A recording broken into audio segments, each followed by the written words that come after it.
Hanggang ngayon ay mainit pa ding pinag-uusapan ang hiwalayan ng showbiz couple na sina Catherine Bernardo at Daniel Padilla.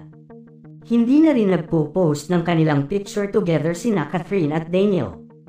November 21, kaarawan ng ina ni Daniel na si Carla Estrada ay kapansin-pansin at tila hindi invited si Catherine sa 49th birthday ni Carla.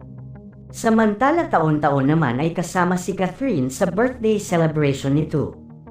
Hindi maiwasang hanapin ng iba si Catherine dahil maingay pa rin ang espekulasyon sa mga isyong inuugnay na sanhi umano ng breakup ng magkasintahan.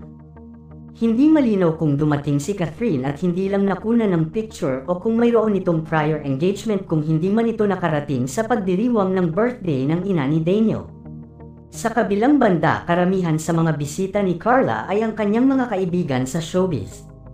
Huling namataan na magkasama sina Daniel at Catherine sa isang event ng luxury watch brand. Kasama na rito ang mag-asawa na sina Maha Salvador at Rambo Nunez.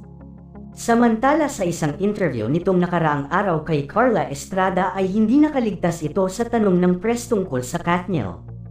Ayon kay Carla, lalabas din umano ang katotohanan sa takdang panahon, ngunit hindi daw para panghimasukan niya ang mga bagay na dapat ay ang Katniel lang ang makasasagot.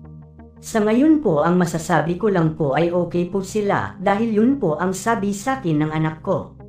Kung mayroon man po silang pinagdadaanan ngayon, sa takdang oras ay sasabog din po ito at lalabas ang totoo kung ano at bakit nangyayari ang mga bagay-bagay na ito.